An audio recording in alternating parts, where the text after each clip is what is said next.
I think I didn't do anything wrong, just let myself have a little fun when things at home felt stale. But when I saw the legal papers on the kitchen table and realized what my husband had found, I finally felt the panic set in, especially after he told me he'd watched our wedding video and noticed what I'd tried to forget. Before we dive deeper into this story, I have one small request. Please subscribe, drop a like, comment, and hit that hype button to boost this channel so more people can discover these incredible stories. The morning light filtered through our kitchen windows as I watched Harry fumble with the coffee maker again. Honestly, how hard could it be? I'd shown him a dozen times, but there he was, staring at the buttons like they were written in hieroglyphics. "Need help with that, honey?" I asked, my voice dripping with the kind of sweetness that barely masked my irritation. I know technology can be challenging for some people. Harry's shoulders tensed slightly, but he didn't turn around. "I've got it, Dorie. Just taking my time." "Taking your time," I repeated, glancing at our 9-year-old daughter Megan, who was picking at her cereal. "That's one way to put it. Most people would call it being slow." Megan looked up from her bowl, her big brown eyes darting between us. "Why are you always mad at Daddy, Mommy?" The question hit me like a slap, but I recovered quickly. "I'm not mad, sweetheart. Mummy's just trying to help Daddy be better at things." Harry finally got the coffee maker working and turned to face me. His face was tired, more tired than usual. "Dorie, can we not do this in front of Megan?" "Do what?" I laughed, but it came out sharper than I intended. "I'm just making conversation. God, you're so sensitive lately." The front door opened, and Harry's mother Jerry walked in without knocking, as she always did on Saturday mornings. At 60, she still carried herself like the elementary school principal she'd been for 30 years, straight-backed and observant. "Morning, everyone," she said, but her eyes lingered on the tension that practically filled the room like smoke. "Hi, Grandma Jerry." Megan brightened immediately, running to hug her grandmother. "Hello, my sweet girl," Jerry said, but I caught her watching me over Megan's head. "How's everyone doing this morning?" "Oh, we're just wonderful," I said, my voice saccharine. Harry was just demonstrating his impressive coffee-making skills. Only took him 10 minutes this time. Jerry's expression tightened almost imperceptibly. "Well, I'm sure he appreciates your encouragement, Dorie." Harry poured his coffee and headed toward the living room. "I'm going to check my emails." "On a Saturday morning?" I called after him. "How exciting. Really living life to the fullest there, Harry." The silence that followed was deafening. Megan had gone back to her cereal, but she was eating mechanically, her usual chatter completely absent. Jerry was studying me with those sharp eyes of hers. "Dorie," she said quietly, "can I have a word?" We stepped out onto the back porch, where the morning air was crisp and clean, a stark contrast to the suffocating atmosphere inside. "What's going on with you two?" Jerry asked without preamble. I crossed my arms defensively. "Nothing's going on. We're fine." "That didn't look fine. That looked like you were deliberately trying to humiliate my son in front of his daughter." "I was not—" I started, but she held up a hand. "I've been watching this for months, Dorie. The little digs, the public embarrassment, the way you roll your eyes every time he speaks. What's this really about?" For a moment, I felt a flash of something. Guilt, maybe? But it was quickly replaced by anger. Who was she to judge me? "Maybe if your son showed a little more initiative, I wouldn't have to point out his shortcomings," I snapped. "I work full-time, manage our household, and take care of Megan. What does Harry do? He fixes computers and plays video games." Jerry's face went cold. "He works 40 hours a week to support this family, comes home every night, helps with homework, and has never once complained about your increasingly late nights at the office." My stomach dropped. How much did she know? "My work schedule is none of your business," I said, but my voice sounded weaker than I intended. "It is when it affects my granddaughter," Jerry replied. "Megan asked me last week why you don't eat dinner with them anymore." Before I could respond, Harry's younger brother Ben pulled into the driveway with his wife Tara. Great. Just what I needed. More family witnesses to judge me. Ben climbed out of his truck, all 6'2" of him, radiating the kind of confidence that Harry had never possessed.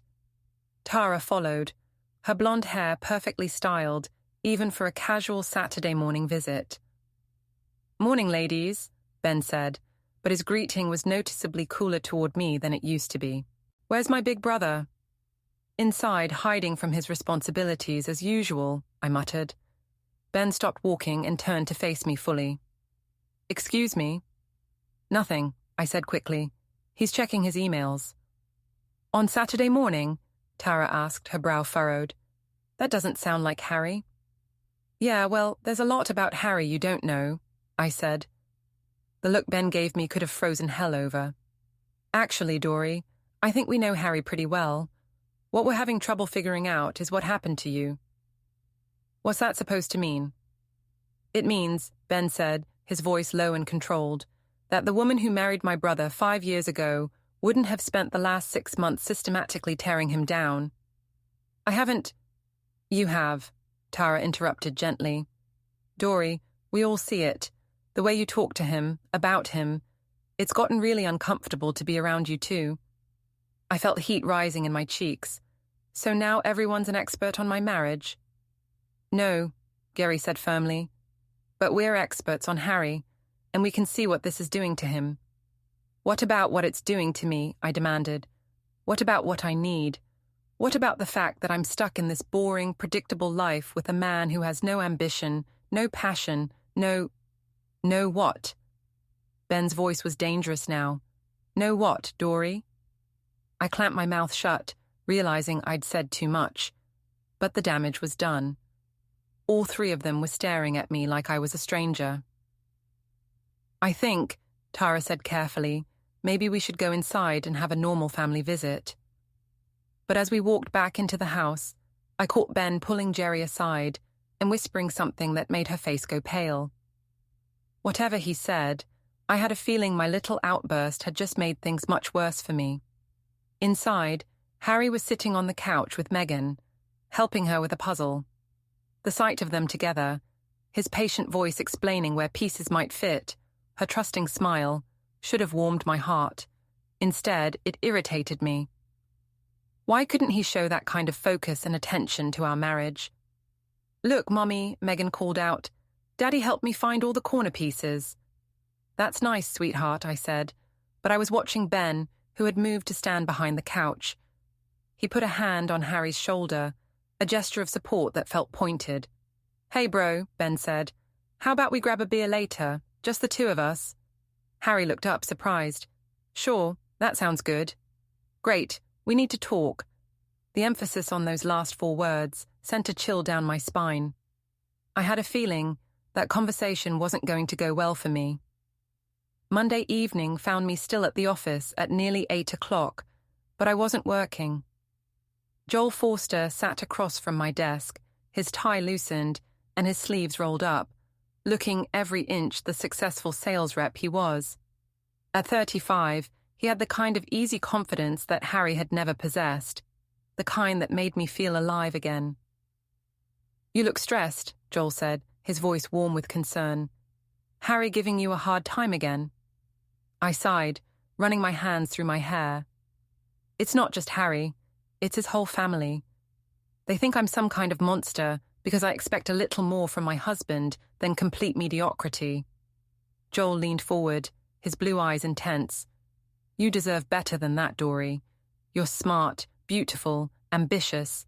You shouldn't have to settle." The validation felt like cool water on a burn. Sometimes I wonder what would have happened if I'd made different choices. "It's not too late to make different choices now," he said quietly. My phone buzzed with a text from Harry. "When will you be home? Megan's asking for you." I showed Joel the message, rolling my eyes. "See what I mean? Clingy and needy." "He's lucky you put up with it," Joel said. "Most women would have left by now." I typed back quickly. "Working late again. Team project deadline. Kiss Megan goodnight for me." It wasn't entirely a lie. There was a project, and there was a deadline. But I'd finished my part hours ago. I just couldn't face going home to Harry's hurt looks and Megan's innocent questions about why Mommy was never around anymore. "Want to grab dinner?" Joel asked. "That new Italian place downtown?" I hesitated. We'd been walking a dangerous line for weeks now. Late conversations at the office, shared lunches, the occasional drink after work. Nothing had happened, not really, but the tension between us was getting harder to ignore. "I don't know," I said. "People might see us." "So? We're friends. Harry's friends. There's nothing wrong with friends having dinner." He was right, of course. Harry and Joel had been best friends since college. Joel was the best man at our wedding, Megan's honorary uncle, a fixture at family gatherings. If anyone saw us, they'd think nothing of it. "Okay," I said, "but somewhere quiet." An hour later, we were tucked into a corner booth at Romano's, sharing a bottle of wine and talking about everything except the obvious tension crackling between us. Joel was funny, charming, and most importantly, he made me feel like the center of attention in a way Harry never had. "Remember your wedding?" Joel asked suddenly, swirling his wine glass. "You looked incredible that day." "Did I?" I felt heat creeping up my neck. "I barely remember it. Everything was such a blur." "I remember," he said, his voice lower now. "I remember thinking Harry was the luckiest man alive." The words hung between us, loaded with implication. I should have changed the subject, should have reminded him that I was married to his best friend. Instead, I found myself leaning closer. "Joel." "I know," he said quickly.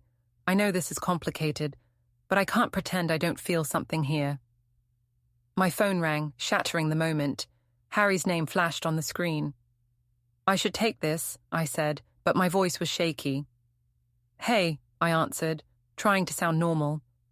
"Hi." Harry's voice was tired. "Just wanted to make sure you're okay. It's getting late." "I'm fine, just finishing up some things." "Okay, drive safe. I love you." The words hit me like a punch to the gut. "Love you too," I managed, but Joel was watching me with an expression I couldn't quite read. After I hung up, we sat in silence for a moment. "He's a good guy," Joel said finally. "Yes," I agreed. "He is. But good isn't enough anymore," I whispered. Joel reached across the table and covered my hand with his. The touch sent electricity shooting up my arm. "It doesn't have to be like this forever," he said. We left the restaurant separately, but the damage was done. Whatever line we'd been dancing around, we'd just crossed it. The next morning, I woke up to find Harry already gone to work and Megan eating breakfast with Jerry, who was staying over to help with the morning routine. "Late night again?" Jerry asked, her tone carefully neutral. "Project deadline," I said automatically. She didn't sound convinced. "Megan, finish your cereal. The bus will be here soon." After Megan left for school, Jerry and I were alone in the kitchen. The silence stretched uncomfortably. "Dorie," she said finally, "I've been thinking about our conversation yesterday." "What about it?" "I think you're unhappy. Really unhappy. But I also think you're handling it in ways that are going to hurt everyone, including yourself." I poured myself coffee with shaking hands. "I don't know what you mean." "The late nights, the way you talk about Harry, the distance you're creating with Megan. This isn't sustainable." "My work schedule has nothing to do with the way you're treating your family," she finished firmly. "Whatever's going on with you, whatever you think you need, this isn't the way to find it." Before I could respond, my phone chimed with a text. Joel's name appeared on the screen. "Can't stop thinking about last night. We need to talk about what happened at the wedding." My blood turned to ice. What happened at the wedding? My mind raced back to that day 5 years ago, trying to remember. Oh God, the reception, the dancing, Joel's hands. I deleted the message quickly, but not before Jerry noticed my reaction. "Everything okay?" she asked. "Fine," I said, but my voice cracked. "Everything's fine." But as I watched Jerry's suspicious expression, I realized that nothing was fine. Nothing had been fine for a long time, and it was all about to get much worse. Friday night at O'Malley's was supposed to be fun. Harry's college friends were in town, and we'd all gathered at our usual spot, the same bar where we'd celebrated promotions, birthdays, and anniversaries for the past 5 years. The same place where everyone knew us as the happy couple. But as I sat there, 3 drinks in and feeling reckless, all I could think about was how boring Harry looked compared to Joel, who was holding court at the other end of the table with some story about a difficult client. So then the guy tells me, Joel was saying, his hands animated as he spoke. He tells me that our software is too complicated for his employees. I said, "Sir, it has 2 buttons, on and off." Everyone laughed, including Harry, who seemed genuinely amused by his best friend's story. The sight of his trusting smile made something twist in my stomach. Not guilt exactly, but something close to it. "That's nothing," I said loudly, cutting through the laughter. "You should see Harry try to program our universal remote. Took him 3 hours and 2 YouTube videos just to get it to turn on the TV." The laughter died awkwardly. Harry's smile faltered. "Dorie," Tara said quietly, "come on." "What? It's true." I looked around the table at our friends, Mike and Jennifer from Harry's old job, Tom and Sarah from college, Ben and Tara. "Tell them about the time you tried to assemble Megan's bike, Harry. How long did that take? 6 hours?" "It was a complicated bike," Harry said quietly, his cheeks reddening. "It was a kid's bike from Target," I continued, emboldened by the alcohol and the attention. The box said ages 8 and up. I guess that was the assembly age, not the riding age. A few people chuckled uncomfortably, but most just stared at their drinks. Or how about the time he got lost going to the grocery store we've been shopping at for 3 years? I was on a roll now, feeding off the nervous energy at the table. Had to call me from the parking lot because he couldn't remember if it was the Kroger on 5th Street or 6th Street. "Okay, that's enough," Ben said firmly. "Oh, come on, Ben. We're just having fun, right, Harry?" I reached over and patted Harry's hand condescendingly. "You don't mind when your wife shares funny stories about you, do you, honey?" Harry pulled his hand away. "Actually, I do mind." "See, no sense of humor," I said to the table. "Everything's so serious with him. No spontaneity, no adventure, just work, dinner, TV, bed, every single day." "Dorie, stop," Jennifer said sharply. "This isn't funny anymore." "Isn't it?" I looked at Joel, expecting support, but he was staring at his beer bottle like it held the secrets of the universe. "Joel, back me up here. You've known Harry longer than anyone. Tell them about college, Harry. Remember that time he—" "Don't," Joel said quietly. "Don't what? Don't tell the truth about how boring my husband is, how he's perfectly content to live the most mediocre life possible while I—" Harry stood up abruptly, his chair scraping against the floor. "I'm going home." "Oh, here we go," I said, rolling my eyes. The dramatic exit, so predictable. "You want to know what's predictable?" Harry's voice was shaking, but not with sadness, with anger. "What's predictable is that every time we go out, you spend the entire night trying to make me look like an idiot in front of our friends." "I don't have to try very hard," I shot back. The silence that followed was deafening. Even the background noise of the bar seemed to fade away as everyone at our table stared at me in shock. Harry looked at me for a long moment, and I saw something die in his eyes. "I'm done." He walked away without another word, leaving me sitting there with 6 pairs of horrified eyes staring at me. "What?" I demanded. "What are you all looking at?" "Jesus Christ, Dorie," Mike said, shaking his head. "What the hell was that?" "That was me being honest about my marriage. Sorry if the truth makes you uncomfortable." "The truth?" Sarah's voice was sharp. "The truth is that Harry is one of the kindest, most patient men I've ever met, and you just humiliated him in front of all his friends." "He's also boring and passive and faithful," Tom interrupted, "and devoted to you and Megan, and apparently too good for you." I felt heat flooding my cheeks. "Excuse me." "You heard him," Jennifer said, standing up. "Come on, Mike. I can't sit here and watch this anymore." One by one, they all left, even Ben and Tara, though Tara squeezed my shoulder and whispered, "Get help, Dorie, before it's too late." Finally, it was just Joel and me at the table, surrounded by empty glasses and the wreckage of what used to be my social circle. "Well," I said, trying to sound casual, "that went well." Joel was quiet for a long time. When he finally looked at me, his expression was unreadable. "Why did you do that?" "Do what? Tell the truth? Destroy him like that, in front of everyone?" I stared at him, confused. "I thought you understood. I thought you agreed that I deserve better." "I do think you deserve to be happy," he said carefully. "But Harry's my friend, Dorie, my best friend, and what you just did to him, what I just did was finally stop pretending everything's perfect when it's not." Joel shook his head. "No, what you just did was cruel." He stood up and tossed some money on the table. "I'm going to check on Harry." "Joel, wait." But he was already walking away, leaving me alone at a table littered with the evidence of my spectacular social suicide. I drove home in a haze of anger and alcohol, practicing the speech I'd give Harry about how he was overreacting, how our friends were too sensitive, how I was just trying to lighten the mood. But when I walked into our house, Harry was sitting at the kitchen table with his laptop open, completely calm. "How was the rest of your evening?" he asked without looking up. "Fine," I said, thrown off by his casual tone. "Look, Harry, about tonight." "About tonight," he interrupted, finally meeting my eyes.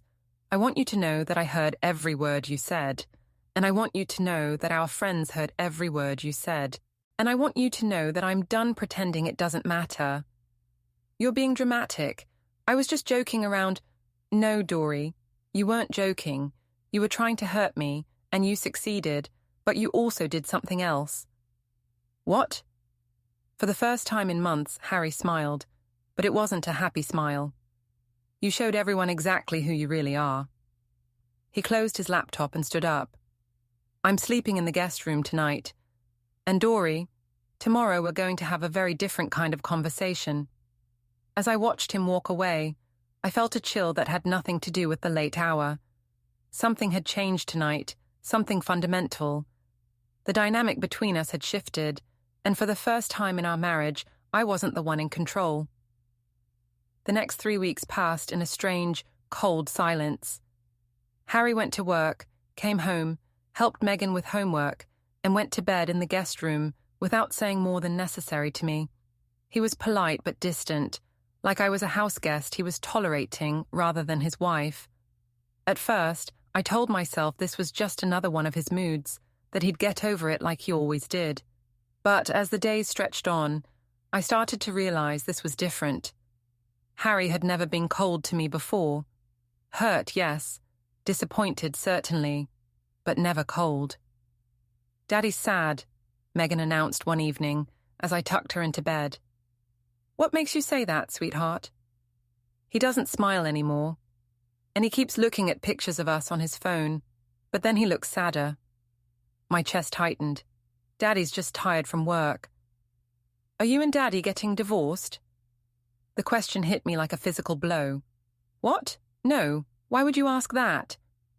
"Because Emma's parents got divorced, and she said they stopped talking to each other first, and you and Daddy don't talk anymore."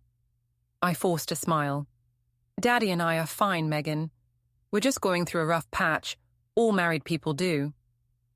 But even as I said it, I wasn't sure I believed it. The breaking point came on a Thursday evening. I'd been working late again. Actually working this time, trying to distract myself from the Arctic atmosphere at home. When I got back around 9, the house was quiet. Harry's car was in the driveway, but I didn't see him downstairs. I found him in our bedroom, sitting on the bed with his laptop open. On the screen was our wedding video, paused on a moment I'd hoped never to see again. The reception, the dancing. Joel's hand sliding down my back, lower than appropriate, while Harry danced with his cousin just a few feet away. The camera had caught it all, Joel's fingers brushing against the curve of my hip, my body pressing closer to his, the way we looked at each other. "Find something interesting?" I asked, trying to keep my voice light. Harry didn't look at me. "I've been watching this a lot lately. Funny how you notice different things when you're really paying attention." My mouth went dry. "It was just dancing, Harry." "Was it?" He clicked forward a few seconds. There it was again. Joel's hand definitely under the fabric of my dress now, his fingers splayed across my lower back in a way that was unmistakably intimate. And there was my face, turned up toward his, my expression soft and wanting. "That's not how friends dance, Dorie." I sat down on the edge of the bed, my legs suddenly unsteady. "You're reading too much into it. We'd all been drinking." "I've been doing some reading," Harry interrupted, his voice eerily calm. "Did you know that most affairs start long before the physical part? They start with emotional intimacy, shared secrets, private jokes, making the spouse look bad to justify the feelings. Harry, they start with late nights at the office, with finding excuses to spend time together, with the cheater convincing themselves that they deserve better than what they have." I stared at him, my heart pounding. "What are you saying?" Finally, he looked at me. His eyes were different, harder than I'd ever seen them. "I'm saying I know about Joel." The words hung in the air like a death sentence. I opened my mouth to deny it, but nothing came out. "I know about the dinners, the late-night texts, the way you light up when he's around and go cold when it's just me." Harry's voice was steady, but I could see his hands shaking slightly. "I know about the lies. We never what? Never kissed him, never told him you were unhappy, never complained about what a disappointment I am." I couldn't answer because he was right about all of it. Harry closed the laptop and stood up. "I found the deleted messages, Dorie. All of them. My friend at the phone company helped me recover them." My blood turned to ice. The messages. God, the messages. Weeks of flirtation, of complaining about Harry, of Joel telling me I deserved better, of me telling him I wished things were different. "You went through my phone? Your phone, your email, your computer." His voice was matter-of-fact. "Amazing what you can find when you actually look." "You had no right." "I had every right. I'm your husband. Or at least, I was." The past tense hit me like a slap. "Harry, please, let me explain." "Explain what? How you've been emotionally cheating on me with my best friend? How you've been lying to me for months? How you've been making me feel crazy for thinking something was wrong?" I started to cry, but they felt like crocodile tears even to me. "I'm sorry, I'm so sorry. It didn't mean anything." "Don't." Harry's voice was sharp. "Don't insult my intelligence any more than you already have. It meant everything, or you wouldn't have risked our marriage for it." "I didn't risk our marriage. Nothing happened." Harry pulled out his phone and scrolled to something. When he found it, he read aloud. "I keep thinking about what would happen if Harry wasn't in the picture. Would you want to try? That was you, Dorie. 3 days ago." I closed my eyes, remembering. I'd sent that message after another fight with Harry, another evening of feeling trapped and frustrated. "And Joel's response," Harry continued, "I've wanted to try since your wedding day. You know that." The room spun around me. "Harry, since your wedding day, Dorie. My best friend has been waiting for his chance with my wife since the day I married her. And you've been encouraging him." I couldn't deny it anymore. The evidence was overwhelming, and Harry's calm certainty was more terrifying than if he'd been screaming. "What do you want me to say?" "I want you to tell me the truth. All of it." So I did. I told him about the dinners, the conversations, the growing attraction. I told him about feeling trapped and bored and unappreciated. I told him about Joel making me feel alive again, desired again. Harry listened to all of it without interrupting, his face getting stonier with each revelation. When I finished, he was quiet for a long time. "Is that it?" he asked finally. "Yes, I swear, Harry, nothing physical happened. We never even kissed." "But you wanted to." Yes, I whispered. He nodded slowly. Thank you for finally being honest. He walked to the closet and pulled out a suitcase. What are you doing? Packing. I'm staying at Ben's for a while. Harry, no, please. We can work this out. We can go to counselling. No, Dorie, we can't. Why not? People get through this. Couples survive affairs. We're not surviving anything, he said quietly. Because you don't want to. You want out, you've made that clear. So I'm giving you what you want. That's not. I don't want. Yes, you do. You've been trying to push me away for months, making me look bad, making me feel small. You want Joel. You can have him. But you can't have both of us. The finality in his voice terrified me. Harry, please, think about Megan. I am thinking about Megan. I'm thinking about how she asked me if we're getting divorced. I'm thinking about how she's been walking on eggshells because of the tension in this house. I'm thinking about how she deserves better than watching her mother destroy her father. He zipped up the suitcase and headed for the door. Where does this leave us? I asked desperately. Harry paused in the doorway. It leaves us exactly where you wanted us to be, Dorie. Apart. After he left, I sat on our bed in the silence, staring at the closed laptop that contained the evidence of my betrayal. For the first time in months, I was completely alone with my thoughts, and I didn't like what I found there. But it was too late for regrets. The damage was done, and Harry was right about one thing. I had wanted this. I'd been pushing for it without even realizing it. The question now was, what was I going to do about it? 2 weeks after Harry moved out, I thought I had everything under control.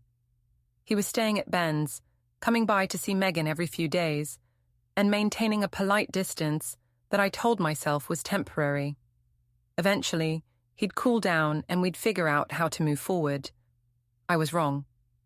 I came home from work on a Tuesday to find Harry sitting at the kitchen table with a manila folder in front of him and a man in a suit beside him. Dorie, Harry said, standing up, this is David Chen, my attorney. The words hit me like a physical blow. Attorney? Please, sit down, the lawyer said. His voice was professional but not unkind. We have some things to discuss. I remained standing, my purse clutched in my hands like a shield. What's going on? Harry opened the folder and pulled out a stack of papers. I'm filing for divorce, Dorie. These are the papers. Divorce? The word came out as a squeak. Harry, you can't be serious. We haven't even tried counseling. You made your choice, he said quietly. Now I'm making mine. I sank into a chair, my legs giving out. This is about Joel. Harry, I told you, nothing happened. Nothing happened? Harry's voice remained calm, but I saw the flash of anger in his eyes. Let me show you what nothing looks like. He pulled out a printed email thread. My email thread with Joel, the one I thought I'd deleted. I can't stop thinking about you, Harry read aloud. When Harry's at work tomorrow, can you come by the office? That's from you, dated last Thursday. My face burned with shame. Harry, and Joel's response, I've been waiting for you to say that. Harry doesn't deserve you. Harry looked up at me. Still nothing? The lawyer was taking notes, his expression carefully neutral. There are 17 emails like this over the past month, Harry continued, plus the text messages, the phone calls, the credit card receipts from your dinners together. How did you get the evidence? I'm an IT specialist, Dorie, and I'm not as stupid as you seem to think I am. He pulled out more papers, bank statements highlighted in yellow. You used our joint credit card to pay for your dinners with Joel.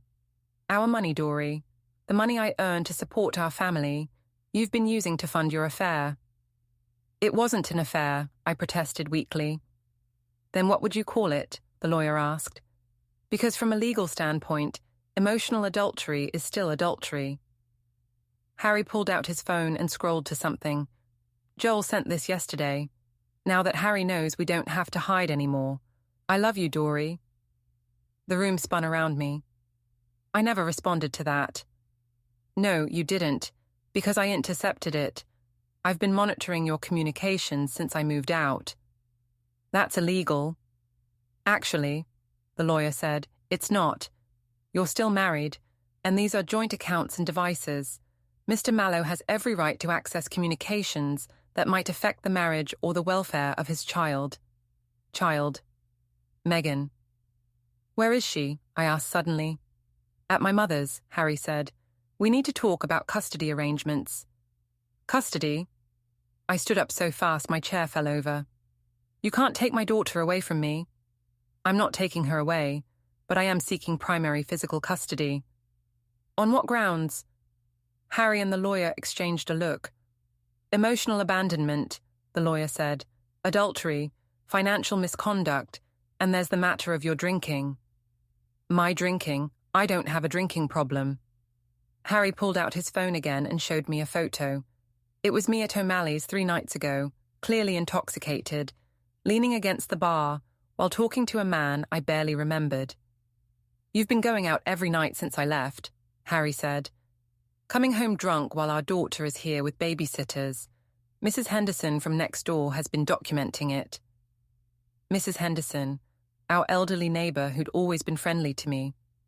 She's been spying on me. She's been concerned about Megan, as have several other people. The lawyer pulled out more papers. We have statements from your mother-in-law, your brother-in-law, and 3 family friends expressing concern about your behaviour and its impact on your daughter. I felt like I was drowning. This is insane. You can't just destroy our family because you're jealous. I'm not destroying our family, Harry said firmly. You already did that. I'm just protecting what's left of it. What do you want? I asked desperately. I want joint legal custody with primary physical custody to me, Harry said. You'll have visitation rights, but Megan will live with me primarily. And the house? Will be sold. The proceeds will be divided according to Pennsylvania law. And if I don't agree? The lawyer leaned forward. Then we go to court, and all of this becomes public record. The affair, the drinking, the emotional abuse, all of it. Is that really what you want? I looked at Harry, searching for any sign of the man who'd loved me unconditionally for 5 years, but his face was a mask of cold determination. I need time to think. You have 48 hours, the lawyer said, standing up. After that, we file, and this becomes much more complicated. After they left, I sat alone in the kitchen, surrounded by the evidence of my betrayal. The emails, the bank statements, the witness statements, it was all there in black and white. I called Joel, but his phone went straight to voicemail. I tried again an hour later. Same thing. Finally, around 10 o'clock, he called back. Dorie, we need to talk. Yes, we do. Harry's filing for divorce. He has evidence of everything. There was a long pause. I know. He came to see me. What did you tell him? The truth. That I've been in love with you since your wedding day. That I've been waiting for you to leave him. My heart stopped. Joel, you can't just... Can't what? Can't tell him that we've been planning a future together. Because that's what we've been doing, Dorie. No, we've been talking. We've been friends. Friends don't send the messages you sent me. Friends don't make the plans we made. I realized with growing horror that Joel and I had been having 2 different conversations. While I'd been venting and flirting and enjoying the attention, he'd been building a relationship in his head. Joel, I think there's been a misunderstanding. The only misunderstanding, he said coldly, is that I thought you had the courage to follow through on what you said you wanted. The line went dead. I tried calling back, but he'd blocked my number. I was alone. Completely, utterly alone. Harry was gone. Joel was gone. My friends were gone.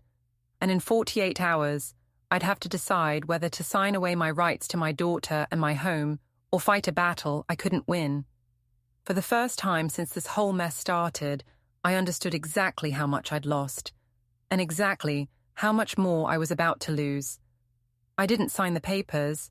Maybe it was pride, maybe it was desperation, or maybe I genuinely believed I could convince a judge that I was the victim in all this.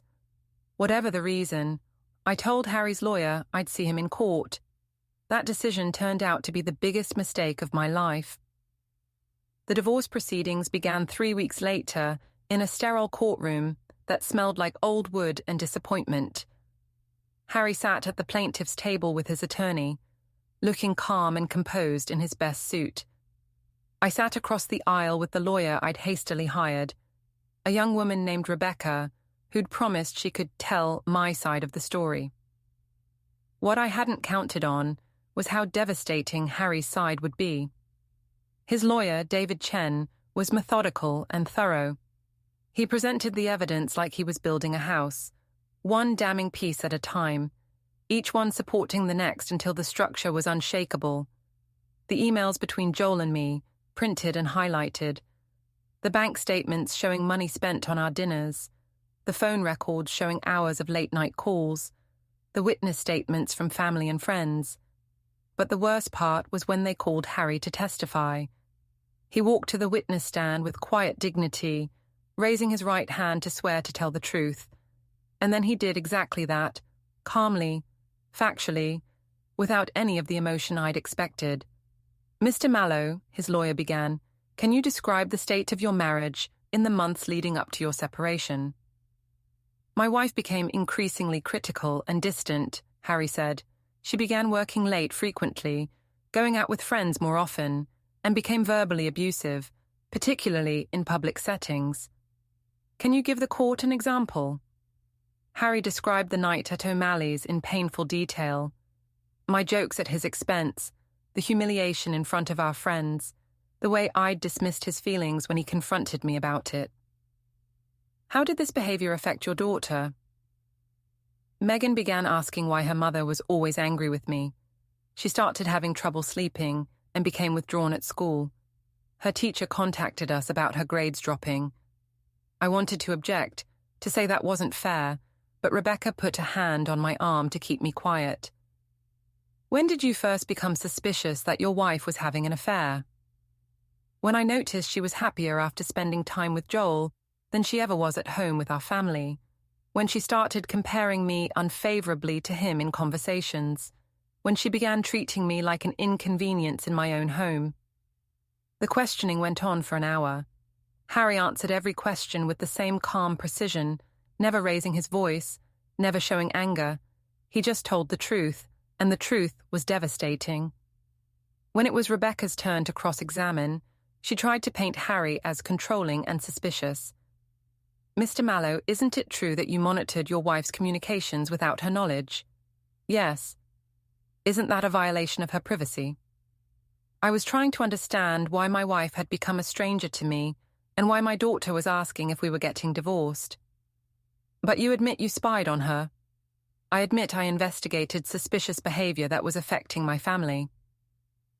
Rebecca tried several more angles, but Harry was unflappable.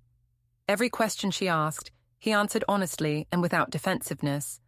Then they called the witnesses.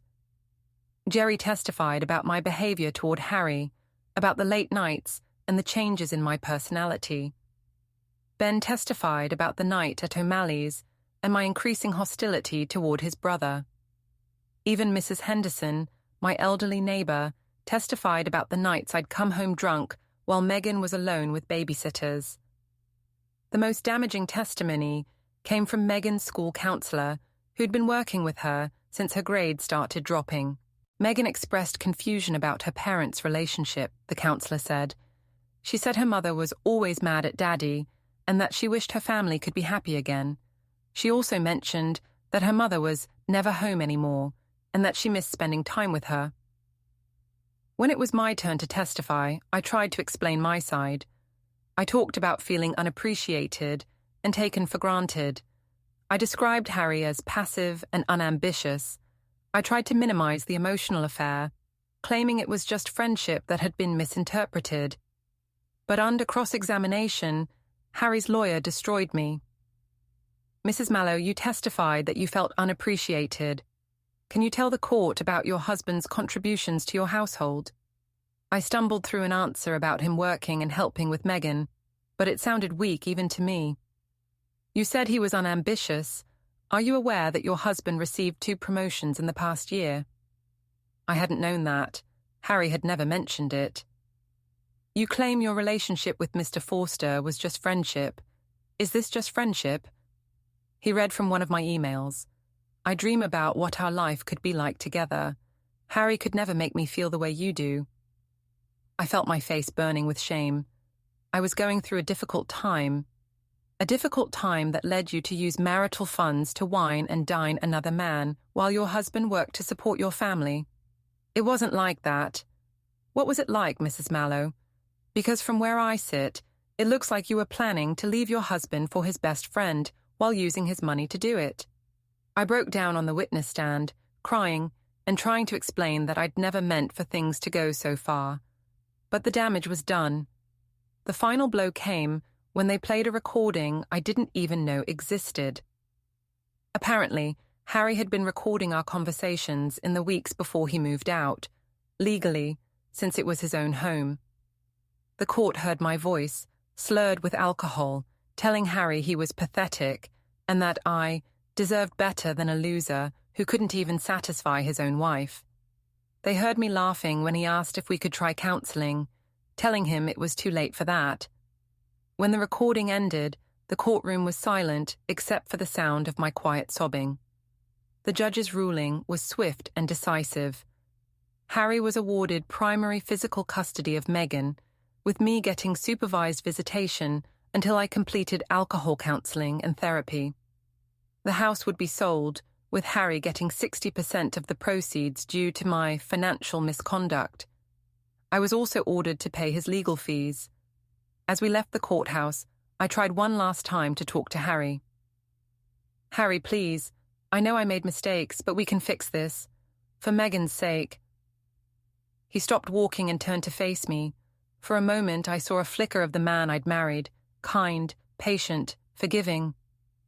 Dorie, he said quietly, I spent 5 years trying to be enough for you. I would have spent 50 more if you'd let me. But you didn't want me to be enough. You wanted me to fail so you could justify leaving. That's not true. It is true. And now you have what you wanted. You're free. He walked away without looking back, and I knew with absolute certainty that I'd lost him forever. 6 months later, I was living in a small apartment across town, working the same job for less pay after Joel had me transferred to avoid workplace complications. Harry had remarried, not Joel, who'd disappeared from all our lives after the divorce, but a kind woman named Lisa, who treated Meghan like her own daughter. I saw my daughter every other weekend, under the watchful eye of a court-appointed supervisor, and watched her flourish in the stable, loving home Harry had built for her. I'd gotten exactly what I thought I wanted, freedom from my boring marriage to my mediocre husband. But what I'd actually gotten was a lesson in the difference between what we think we want and what we actually need. Harry had been everything I needed. I just hadn't been smart enough to realize it until it was too late.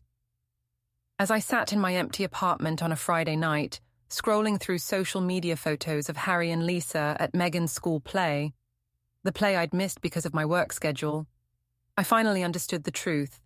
I hadn't been trapped in my marriage. I'd been protected by it. And in my rush to escape protection, I'd run straight into destruction. The irony was perfect and devastating. In trying to prove that Harry wasn't good enough for me, I'd proven that I wasn't good enough for him, and now everyone knew it.